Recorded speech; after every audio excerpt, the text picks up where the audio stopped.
Queridos hermanos, vamos a dar inicio a la cuarta meditación de este ciclo de vídeos en los cuales estamos desarrollando los temas propios de los ejercicios espirituales de nuestra Cuaresma aquí en la Parroquia de la Anunciación del Señor.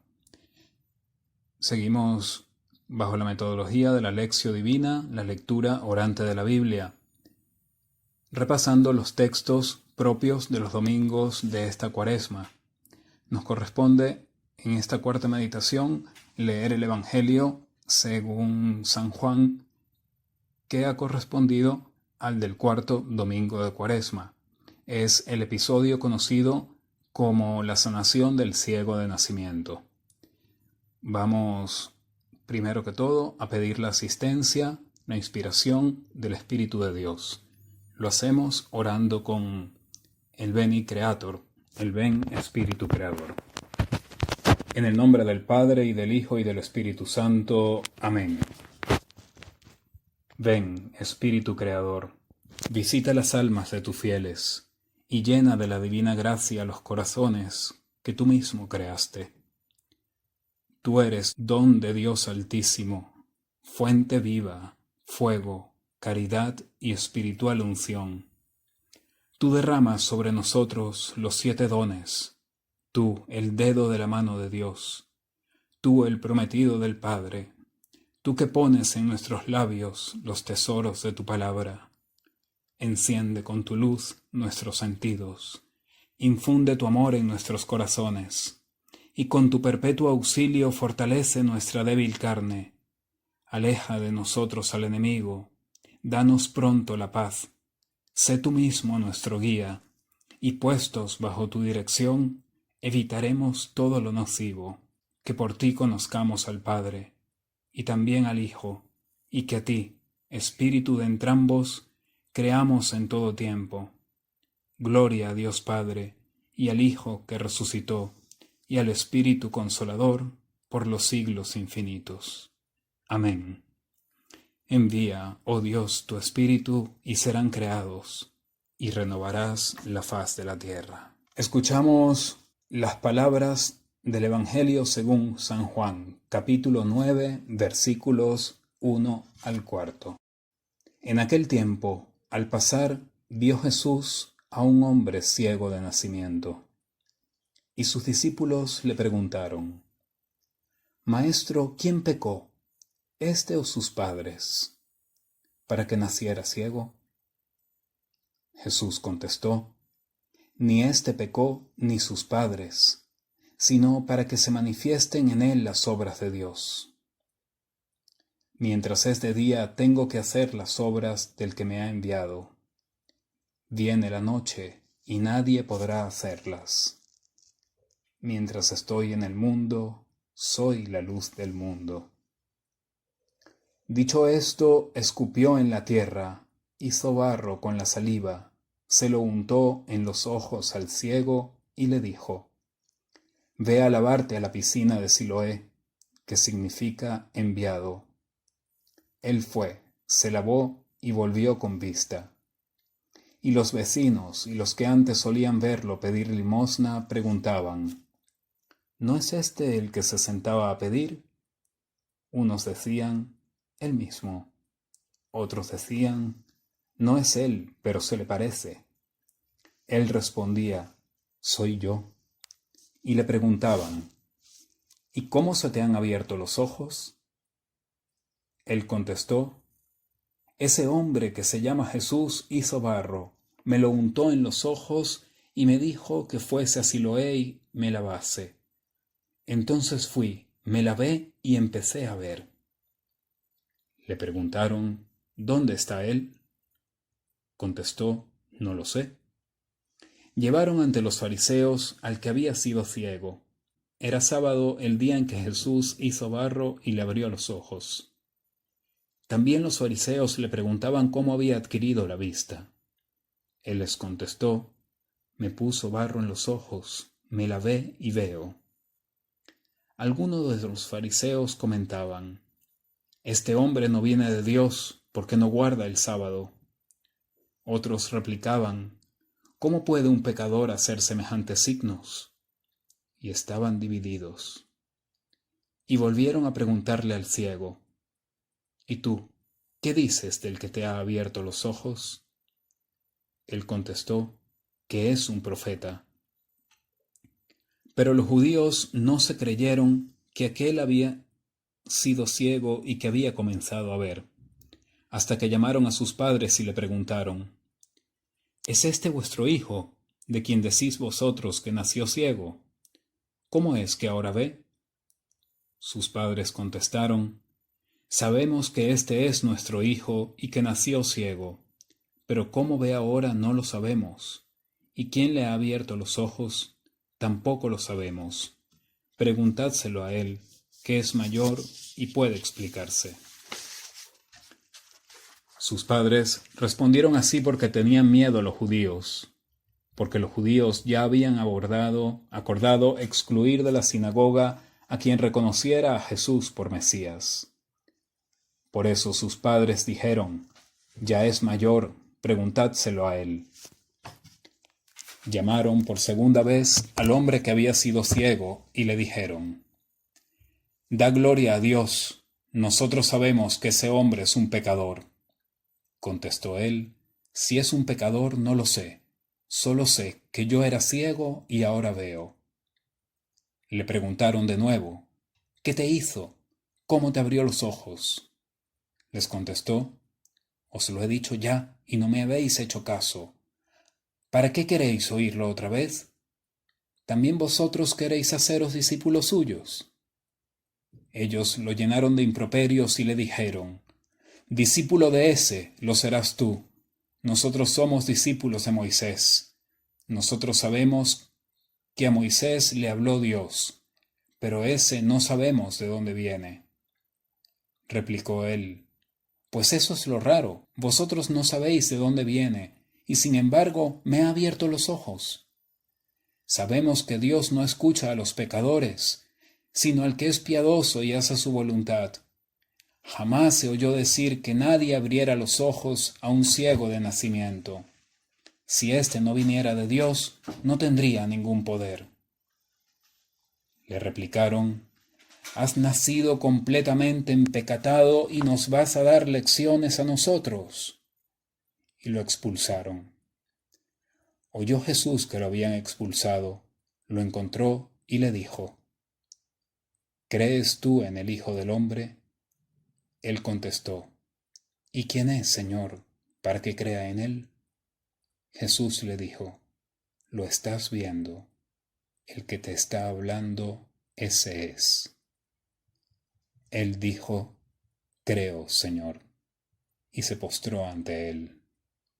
Dijo Jesús: Para un juicio he venido yo a este mundo, para que los que no ven, vean, y los que ven se queden ciegos.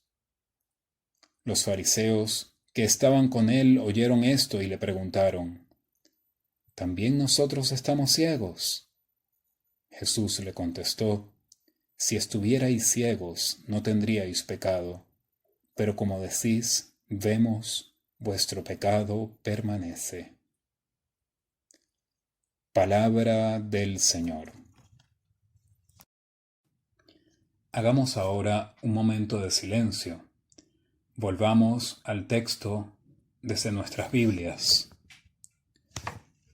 Vamos a repasar estas palabras de manera sosegada, sin prisas, tampoco sin querer enterarnos de todo, sino degustemos este texto, dejando que destaquen, que sobresalgan con un brillo especial las palabras, las frases, los gestos que Dios quiere inspirarnos de manera especial. Recordemos, no estemos buscando entender de cabeza. Primero, gustar con el corazón. Primero dejémonos encender de amor por estas palabras. Pausemos ahora el vídeo y tomemos el tiempo que cada uno necesite para repasar este texto con esa lectura sosegada, atenta y profunda. El tema de la ceguera es recurrente en la Biblia. La ceguera física que en este episodio del Evangelio según San Juan habla acerca de una ceguera más profunda que forma parte de la condición humana, de esa condición herida por el pecado. Es la condición que declara Jesús como la de aquellos que tienen ojos y no ven, así como el Israel de Moisés, que habiendo visto las maravillas que Dios realizaba en medio del pueblo, sin embargo, no termina de reconocer, habiendo conocido las maravillas de Dios, no había reconocido al Dios de las maravillas. Se obcecaba, quedaba ciego espiritualmente para darse cuenta de cuánto estaba Dios presente en medio de ellos, en medio de su historia, en medio de su caminar por el desierto, en medio de su búsqueda de la tierra de promisión. Esa ceguera espiritual es la condición humana de quien se cree autosuficiente, cree conocer la realidad, pero en verdad no llega a ver lo más profundo de lo real,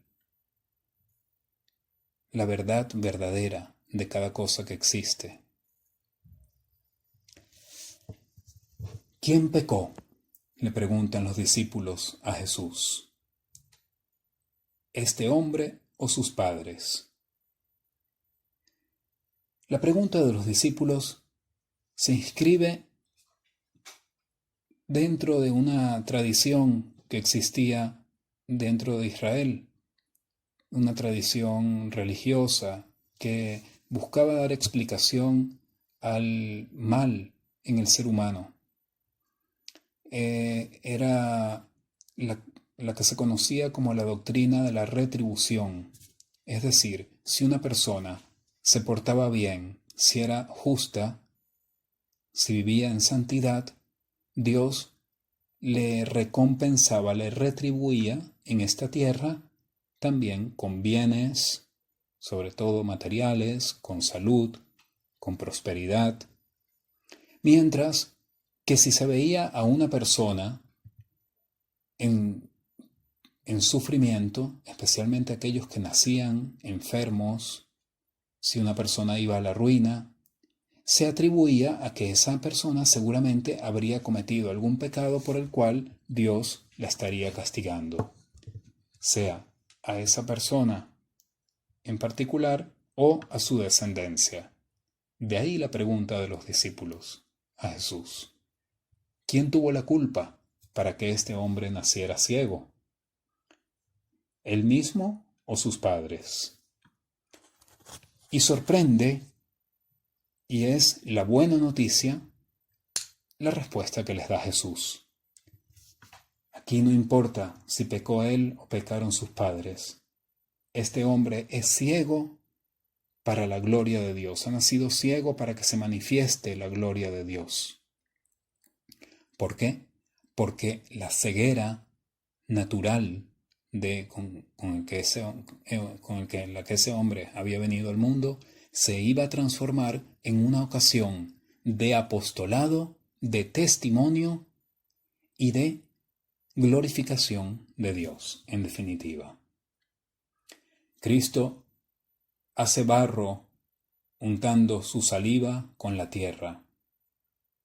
Recordemos cómo lo meditábamos ayer, cómo lo venimos comentando en estos días, lo importante que es para Dios asumir, pasar por la materia, por lo natural, porque lo sobrenatural no cancela, no anula lo natural, sino que lo eleva. Cristo con su saliva y el polvo de la tierra hace barro, como el barro que tomó Dios al principio de los tiempos y con él creó al primer hombre. Ahora Cristo, que ha venido para inaugurar la nueva creación, vuelve a tomar barro, ya no para crear a un hombre, sino para hacerle ver, hacerle nacer a la luz del mundo, que es Él mismo, en persona. Él personifica la luz de Dios. Dios que asume la materia, que asume lo físico de la naturaleza, de todo lo que Él ha creado, para elevarlo, para hacerlo sobrenatural, repetimos.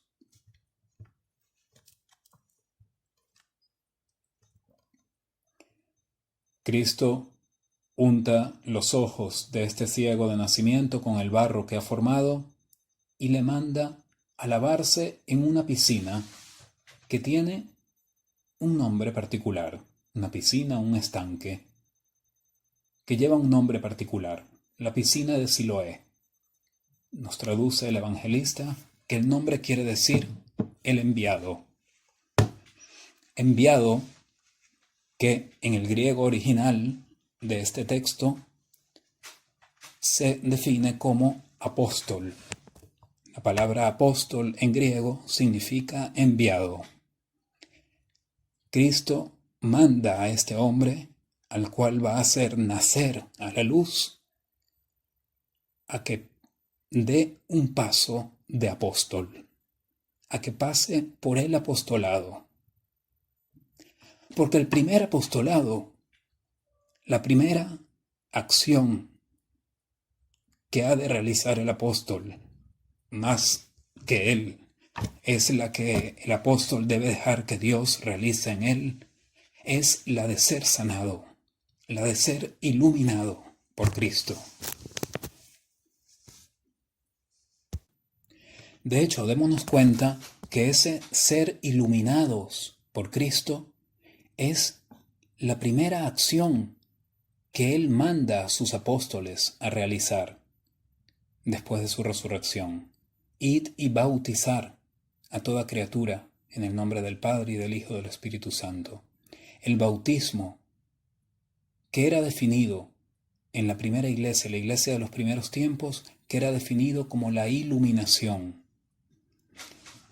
Por el bautismo nos viene la fe que nos hace ver lo invisible, que nos hace ver la realidad más real, la verdad más auténtica de todo lo que es, de todo lo que existe. Primero, entonces, para el apóstol es dejarse iluminar por Cristo, dejarnos iluminar por el bautismo.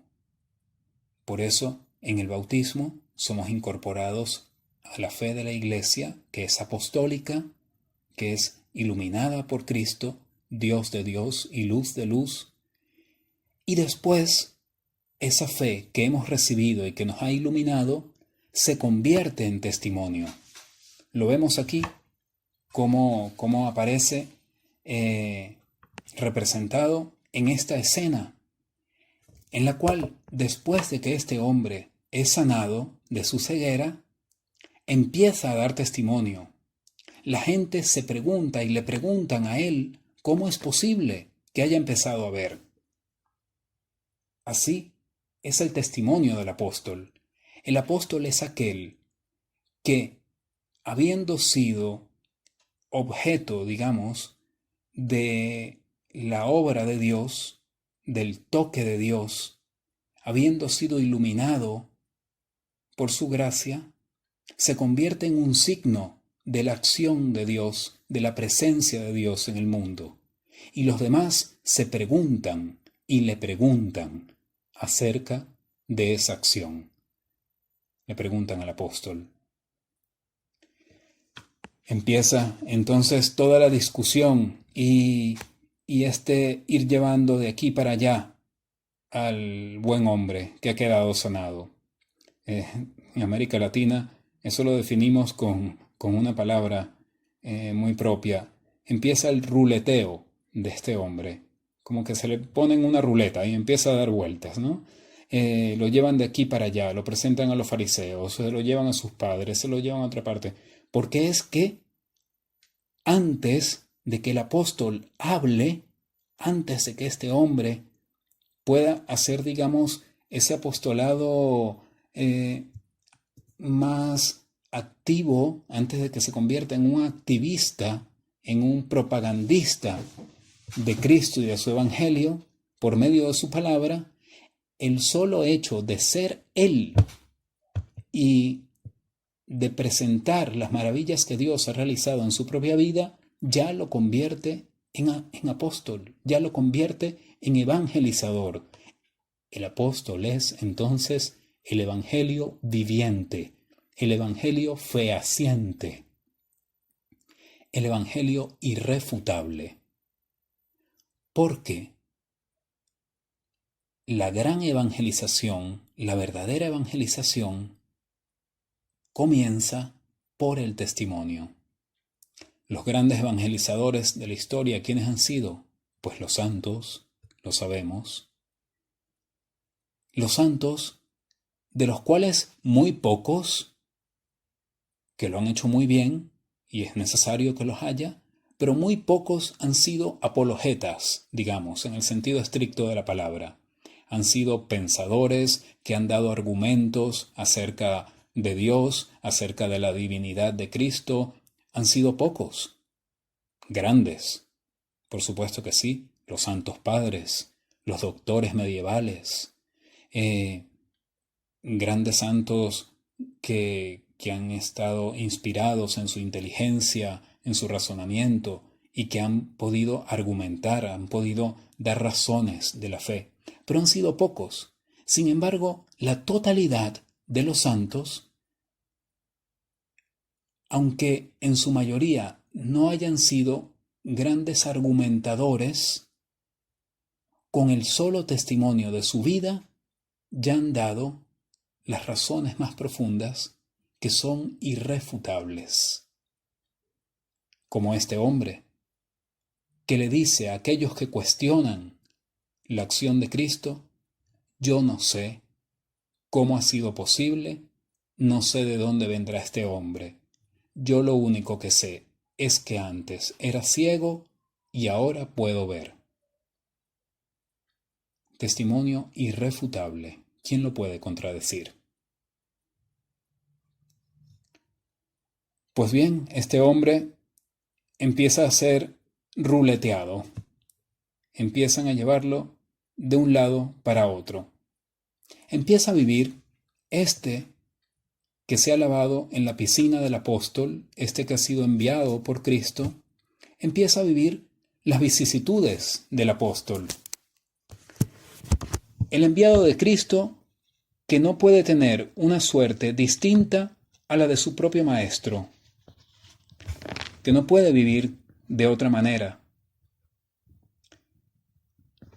Esas vicisitudes del apóstol que define muy bien San Pablo en la segunda carta a los Corintios, cuando él, dando testimonio de todo lo que ha pasado por el Evangelio, puede decir: yo he estado lleno de fatigas.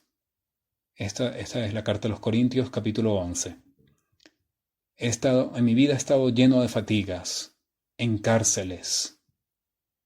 He recibido palizas y frecuentemente he estado bajo peligro de muerte. De los judíos he recibido 5 veces los 40 azotes, menos 1. 3 veces he sido azotado con varas, y 1 vez he sido lapidado. 3 veces he naufragado, y pasé 1 noche y 1 día en alta mar.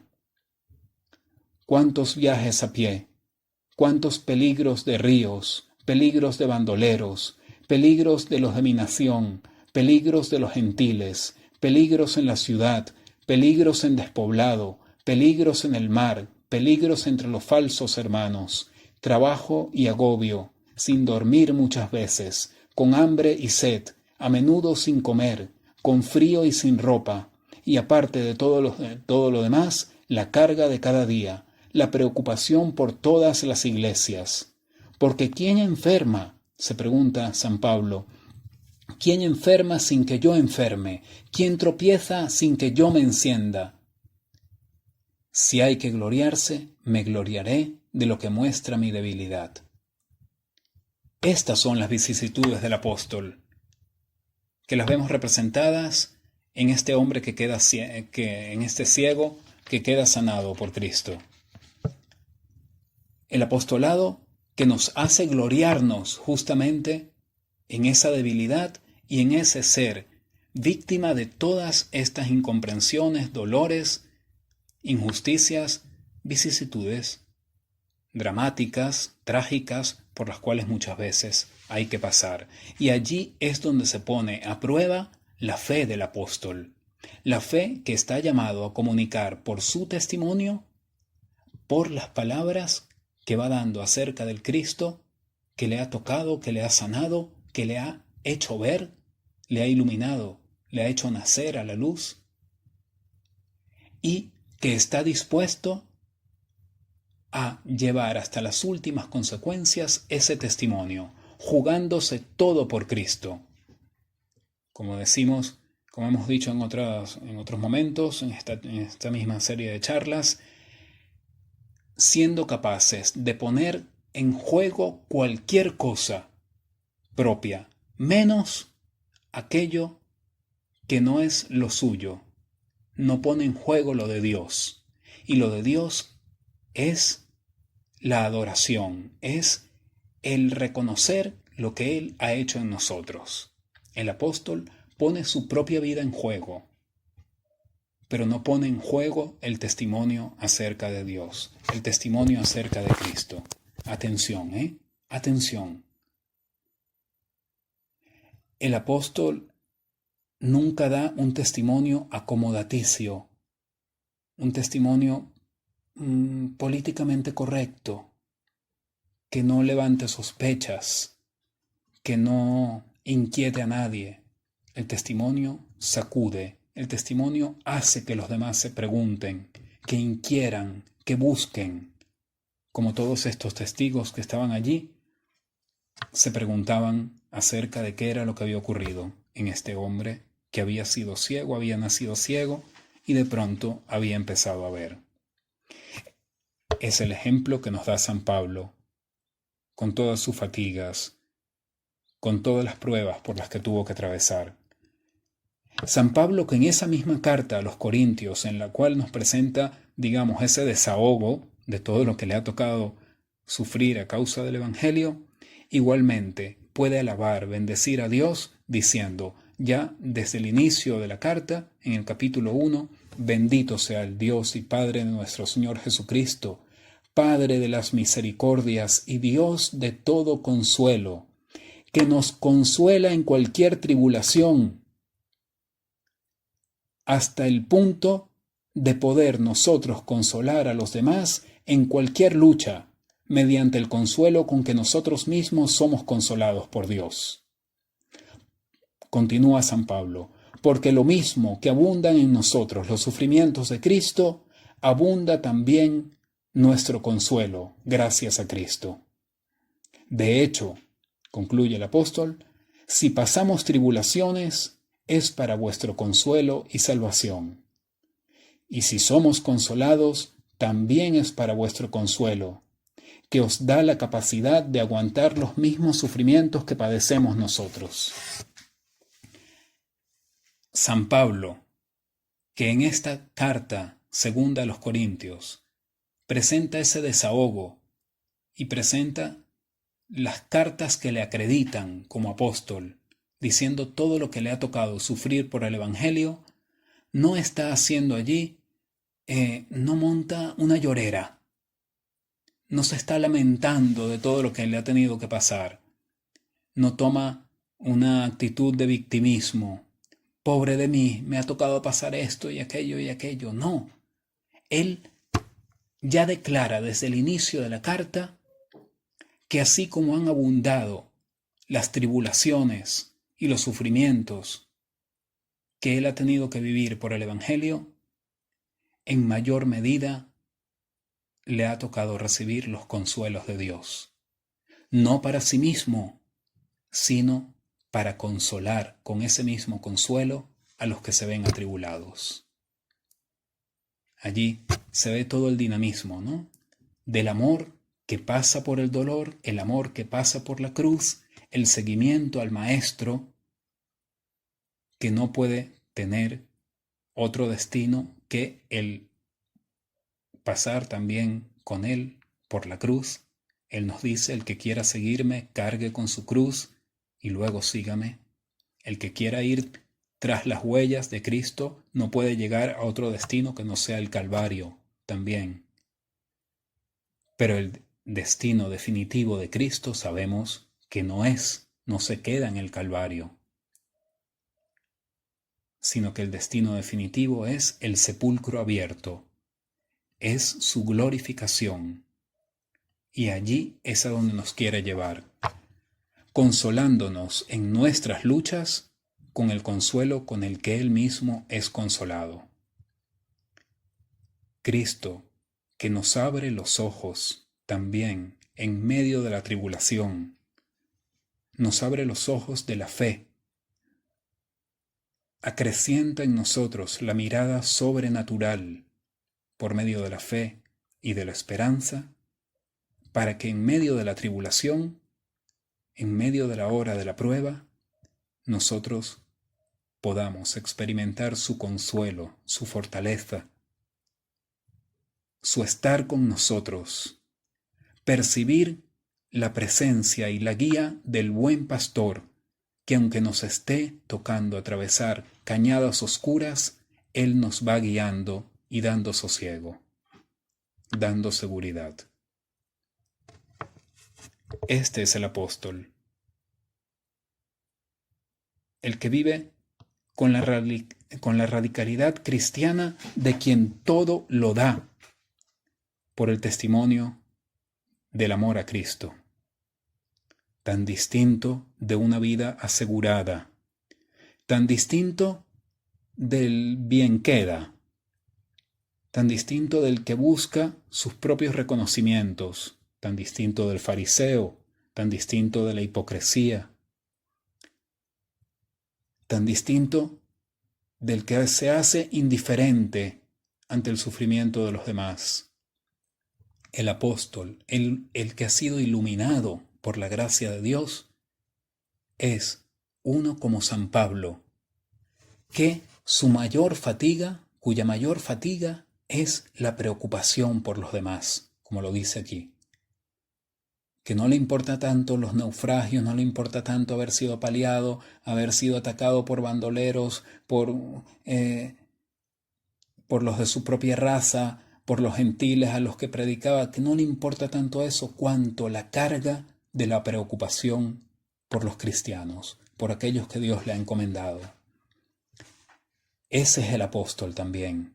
Esa es la fe que nosotros hemos recibido. La fe que es una en el Dios uno. La fe de la Iglesia santa por la santidad de Dios, por el Espíritu Santo que la alimenta y la vivifica. La fe que es católica porque abraza a toda la humanidad, porque es universal, porque extiende este abrazo universal. Y la fe que es apostólica, porque se expresa, se vive primero desde lo que ha recibido, del don que ha recibido por parte de los apóstoles, del testimonio que ellos nos han dado, y que entronca nosotros esa fe que hemos recibido, la damos, porque lo que no se da se pierde, porque la luz no se enciende la luz de una lámpara para ponerla debajo de una mesa, dice el Señor, sino para ponerla en lo alto y que ilumine a todos. El apóstol vive así, vive y se desvive por los demás, por hacer que ese testimonio, por hacer que esa luz destelle, crezca, brille ante los demás. En el momento en que hemos recibido la fe como don sobrenatural, en el momento de nuestro bautismo, a nuestros padres y padrinos se les ha entregado la vela, el cirio, encendido desde el fuego del cirio pascual, el fuego que representa la luz de Cristo resucitado que vence las tinieblas del mundo, Cristo, luz del mundo. Y se le ha dicho a nuestros padres y padrinos, a vosotros, padres y padrinos, primero se les dice, recibid la luz de Cristo, que ahora brilla en el corazón de vuestro Hijo. Recibid, porque la fe es un don que se recibe. Lo que se nos pide a nosotros, que no nos podemos dar la fe a nosotros mismos, es tener una actitud de apertura, de acogida hacia ese don. Recibid la luz de Cristo. A vosotros, padres y padrinos, se os encomienda custodiar esta luz. Primero recibir, luego custodiar. Y hacer que ella brille ante todos los hombres. Esos tres verbos, recibir, custodiar y hacer que brille. Es decir, que nosotros vayamos creciendo en la fe de tal manera que nuestra vida por sí sola sea una luz irrefutable que ilumine las tinieblas de este mundo. No una luz más, sino que sea la misma luz de Cristo, iluminando el mundo. Por eso el apóstol es signo de contradicción. Y por eso tenemos que preguntarnos, nosotros hoy, concluyendo esta Cuaresma, preparándonos para celebrar esta próxima Semana Santa tan particular que nos va a tocar. Semana Santa y Cuaresma pasadas por este ayuno litúrgico, ayuno de la piedad popular también, ayuno de esos signos tan propios de nuestra Semana Santa, a los que estábamos acostumbrados. Unos días santos que nos van a parecer quizá tan opacos o tan oscuros. Tenemos que estar dispuestos a acoger nuevamente, a vivificar el don del Espíritu Santo que hemos recibido y por él la fe que nos ha sido dada, la fe que nos hace capaces de ser luz en medio de la tiniebla y de la opacidad de estos días aciagos, la fe y la esperanza que nos impelen, nos mueven a encender también luces de confianza, luces que muestren la presencia de Dios en medio de toda esta adversidad, en medio de todo el dolor que tantos están atravesando por las pérdidas humanas, materiales, de trabajo, por la incertidumbre, por la confusión, por el desorientamiento, la desorientación. En medio de todo eso, ¿cuánta falta hace el testimonio de la luz de Cristo? ¿Estamos dispuestos a ser nosotros testigos de esta luz? ¿Estamos dispuestos a jugárnoslo todo por poner este rayo de esperanza? Y aquí, por supuesto, nos viene la pregunta, ¿pero de dónde podemos sacar la fuerza para vivir así? ¿En dónde podemos encontrar esa luz hoy, en este tiempo, en medio de tantas tinieblas? Pues la encontramos en la misma palabra de Dios. La encontramos en nuestra misma relación personal y comunitaria como iglesia, que nos encontramos físicamente en estos momentos distanciados, pero espiritualmente quizá más unidos que nunca, porque estamos más unidos en la misma fe, en la misma esperanza, en la misma súplica. A Dios, el Padre de todos, a Cristo, el Redentor del mundo. Y esto se lleva por delante cualquier otra cosa, cualquier otra contrariedad, cualquier otra tribulación. Pensemos en el testimonio de un profeta. Pensemos en Jeremías, el profeta que bastante palo que le tocó llevar en su vida por dar testimonio del Señor. Vayamos a Jeremías 20. Jeremías incomprendido, perseguido por la gente de su propio pueblo, que se cansaban de él, que lo tachaban como un anunciador de malas noticias, un pájaro de mal agüero, que los suyos se vuelcan contra él, que quieren acabar con él. Y en medio de toda esa incomprensión, en medio de toda esa tribulación, el profeta que puede reconocer con gratitud, en actitud de alabanza, puede decir, Jeremías 27, me sedujiste, Señor, y me dejé seducir. Has sido más fuerte que yo y me has podido.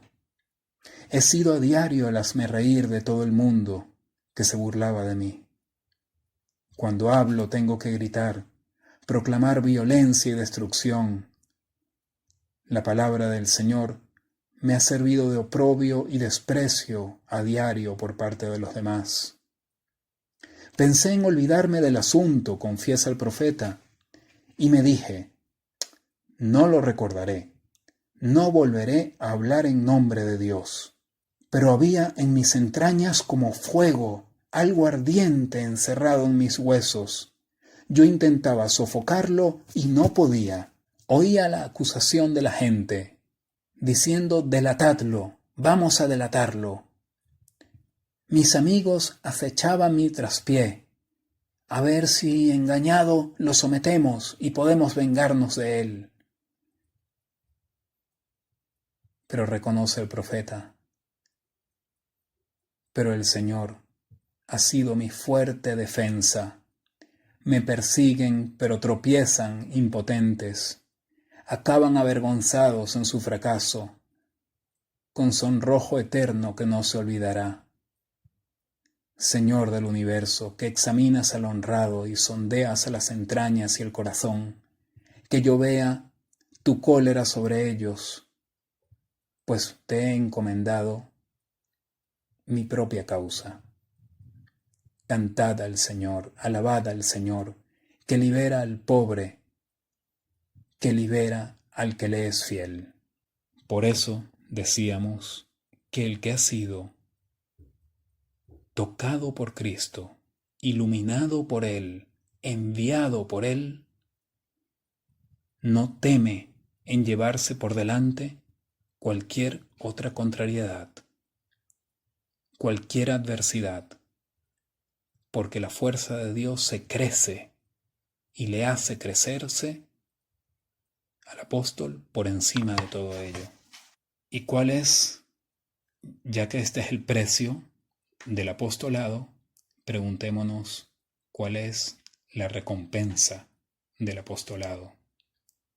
La recompensa es que el apóstol termina siendo, el enviado termina siendo como aquel que lo envió.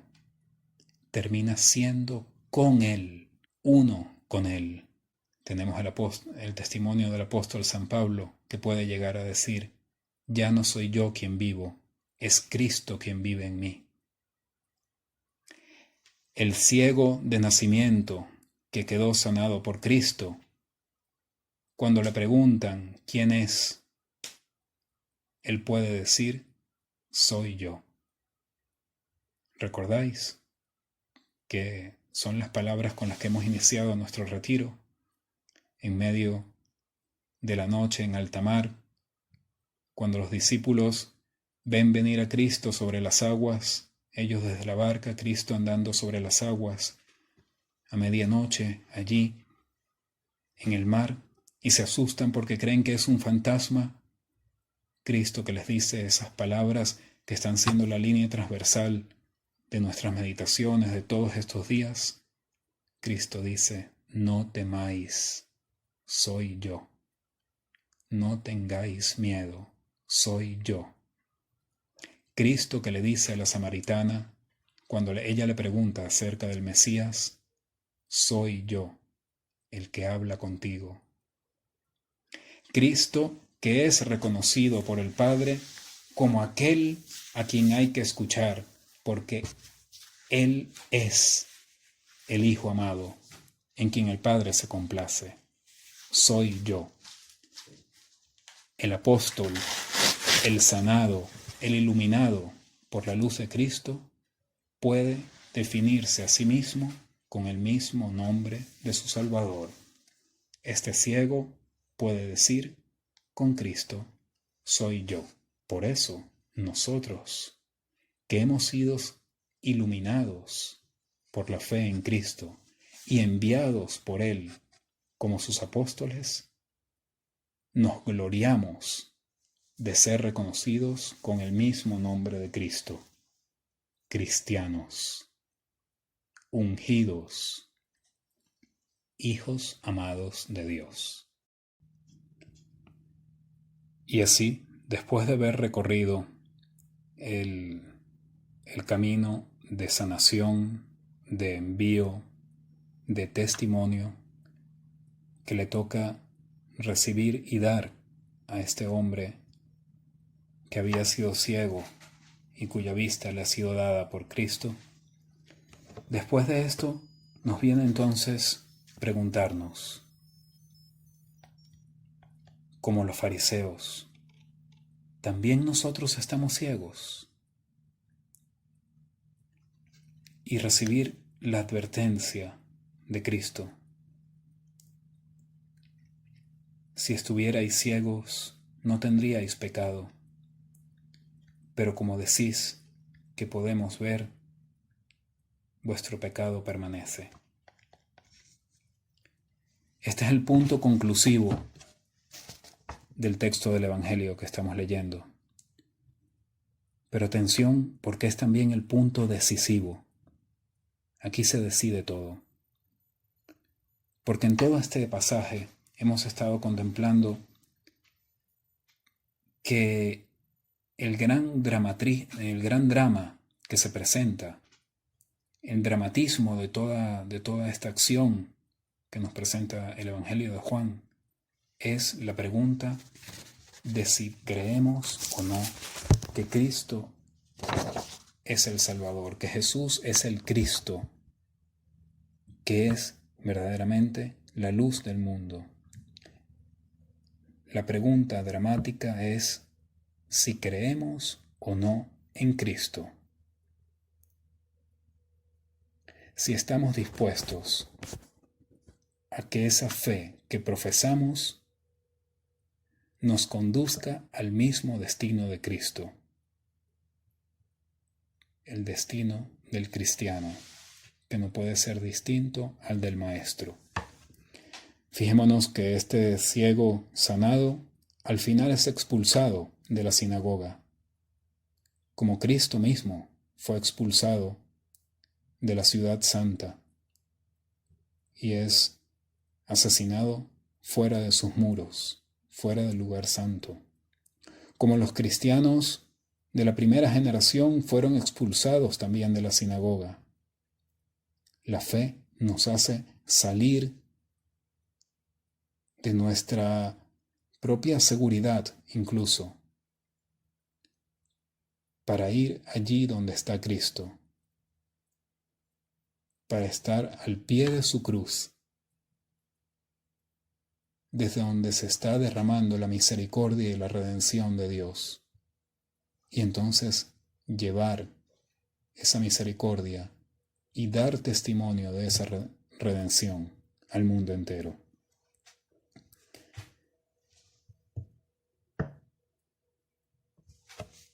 Cristo nos responde, como a los fariseos también, si estuvierais ciegos, no tendríais pecado, pero como decís, vemos, vuestro pecado permanece. Atención con esta advertencia del Maestro. La advertencia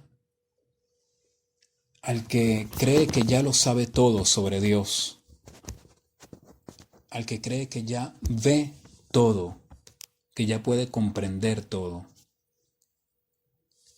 cuando en cambio nos queda muchísimo más por ver, por percibir. Hay tanto de nosotros que todavía necesita ser iluminado por la luz de la gracia, de la fe.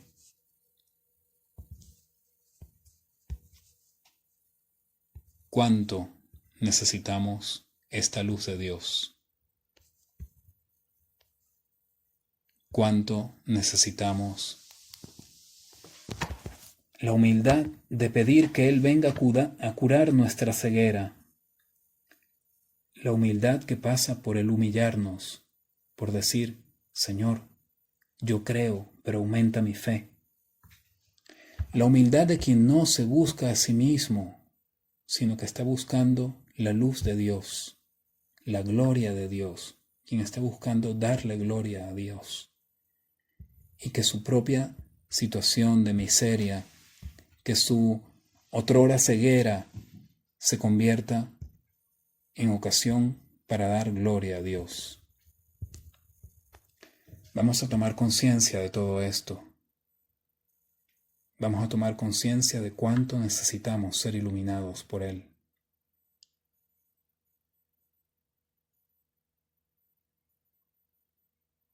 Seamos capaces de rendirnos ante Dios y pedirle que seamos capaces de ver y hacer ver, dejarnos sanar por Dios y ser enviados por Él también como instrumentos, como signos de sanación para este mundo que camina en tinieblas.